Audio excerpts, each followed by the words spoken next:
Hello मेरे प्यारे future doctors, मेरे नीट एस्पिरेंट्स, कैसे हो आप सब लोग। मैं हूं अनुभा गौर, आप सबकी केमिस्ट्री टीचर, और आप सबका स्वागत है हमारे चैनल पे अनुभा एंड एटम्स। मैं हूं अनुभा, आप हो मेरे एटम्स। आई होप आप सब लोग बहुत अच्छा कर रहे होगे और नीट की तैयारी भी जोरों शोरों से चल रही होगी। उसके साथ साथ बहुत सारे बच्चे इस साल ना मुझे एक बहुत ही प्यारी सी बात कहे थे और उन्होंने बोला था कि मैम अगर एनटीए चाहे तो अपना खुद का एक ब्रॉडकास्ट चैनल खोल सकता है, क्योंकि इस साल जितने चेंजेस हमें देखने को मिले हैं, जितने पुराने रूल्स फिर से आ गए हैं, नए रूल्स बदल गए हैं एंड एक्सेट्रा एक्सेट्रा, काफ़ी हुआ है। और हम मतलब बीच मझधार में वी आर थिंकिंग कि यार ये हो क्या रहा है, क्या फॉलो करें क्या नहीं, हम करें तो करें क्या, बोले तो बोले क्या। तो आप यही बोल सकते हो, वाह एनटीए वाह। बट खैर मैं बस इतना ही बोलूँगी, जो होता है आपके अच्छे के लिए ही होता है। And everyone is like a work in progress, so everybody can be a work in progress as well.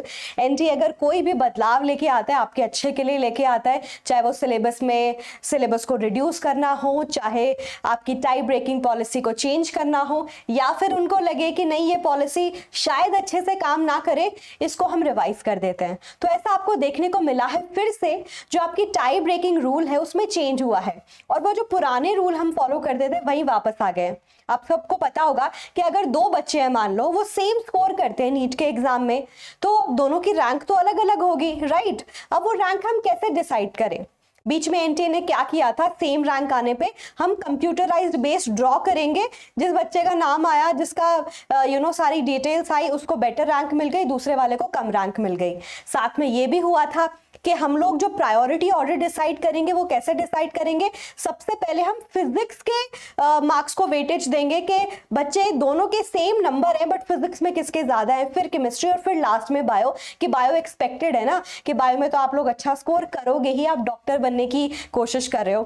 खैर बहुत ज्यादा सेंस नहीं बना रहा था ये रूल, तो इसीलिए ऐसा हुआ है। उस रूल में फिर से चेंजेस किए गए हैं, तो उसके बारे में मैं आपको बताती हूँ। आप इस वीडियो को 1.5x की स्पीड पे लगा सकते हैं ताकि कम समय में सेम इंफॉर्मेशन आपको जल्दी मिल जाए और आप अपना टाइम बचा पाए, बिकॉज आपका time I know is very very important, right students. तो चलिए देखते हैं। आप सबने आई एम श्योर नीट का फॉर्म फिल कर ही दिया होगा, because 15-16 was the last date. Correction window भी अब खत्म हो चुकी है।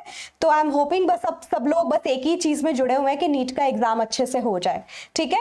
आपको सारे नोट्स, पीडीएफ, बहुत सारे इंपॉर्टेंट अपडेट्स यहाँ पे मिलती रहेगी। जो हमारा चैनल है टेलीग्राम का, जिसका लिंक आपको डिस्क्रिप्शन बॉक्स में तो मिलेगा ही मिलेगा, ये मैंने यहाँ पे QR कोड भी डाल दिया, आप स्कैन कर सकते हो। एटम आर्मी है, ये हैंडल का नाम ही एटम आर्मी है।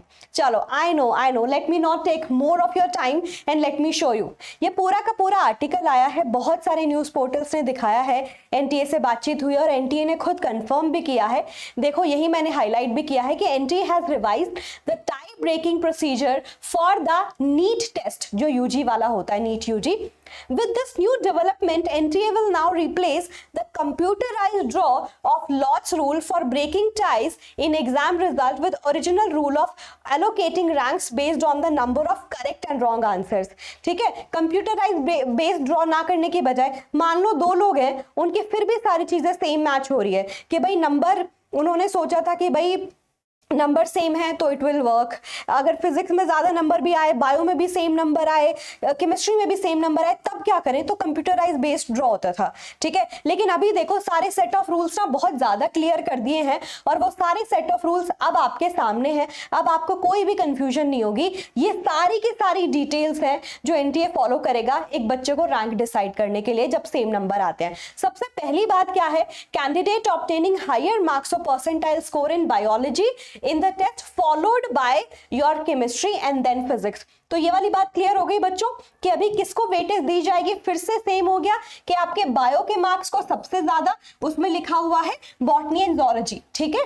तो बायो वाला आ गया कि भाई सेम नंबर आ रहे हैं, टू और more candidates obtaining equal marks और परसेंटाइल, तो क्या होगा, सबसे पहले बायो का स्कोर चेक होगा। बायो में अगर जिसके ज्यादा नंबर है उसको बेटर रैंक मिल गई। अब मान लो 10 बच्चे थे, उसमें 5 बच्चों के बायो में सेम नंबर है, तो फिर केमिस्ट्री में सेलेक्ट किया जाएगा, केमिस्ट्री में किसके ज्यादा नंबर है। मान लो 5 में से 3 बच्चे अभी भी बच गए जिनके केमिस्ट्री में भी सेम नंबर थे, तो बाद में किस में चेक किया जाएगा, फिजिक्स में।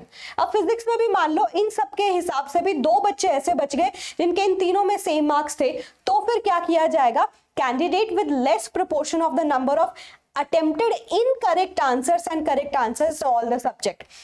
फिर ये कंपेयर किया जाएगा कि भाई जब ये स्कोर सेम हो रहा है तो किस बच्चे ने इनकरेक्ट आंसर कम से कम किए हैं और करेक्ट आंसर ज्यादा से ज्यादा दिए। मान लो नंबर ऑफ अटेम्प्टेड क्वेश्चंस जो है, एक बच्चे ने अटेम्प्ट किए हैं मान लो 100 सवाल और दूसरे वाले बच्चे ने किए हैं 120 सवाल, लेकिन एक बच्चे के 100 में से 98 सही है, दूसरे के 120 में से 110 सही है, या उसके फिर 100 सही है। आप समझ रहे हो? तो जिसके इनकरेक्ट आंसर कम होंगे उसको भी प्रायोरिटी मिलेगी, और वो ऑर्डर भी सेम है, पहले बायोलॉजी को, फॉलोड बाय कैंडिडेट जिसका आंसर किस में होगा, केमिस्ट्री में, एंड देन फिजिक्स में।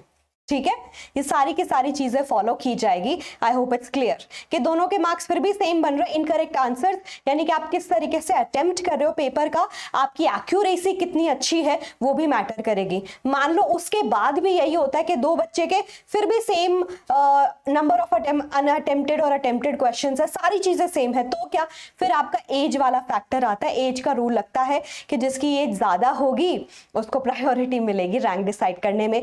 और ऐसा एक बार के पेपर में हुआ भी है, दो बच्चे, there was one girl and there was one boy, दोनों के स्कोर 720 में से 720 थे। नीट के एग्जाम की ही बात कर रही हूँ, रिसेंट 2-3 साल पहले की बात है if I am not wrong.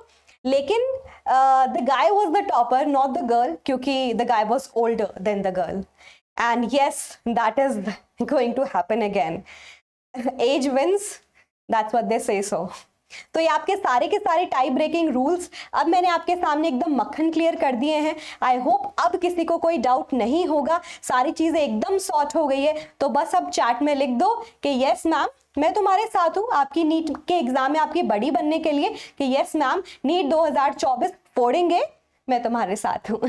ठीक है बच्चों, so thanks for watching, I will not take much of your time. पढ़ाई करते रहो, मैं जुड़ी रहूंगी, सारी इंपॉर्टेंट इन्फॉर्मेशन आपको देती रहूंगी। See you, take care and all the best for your NEET journey.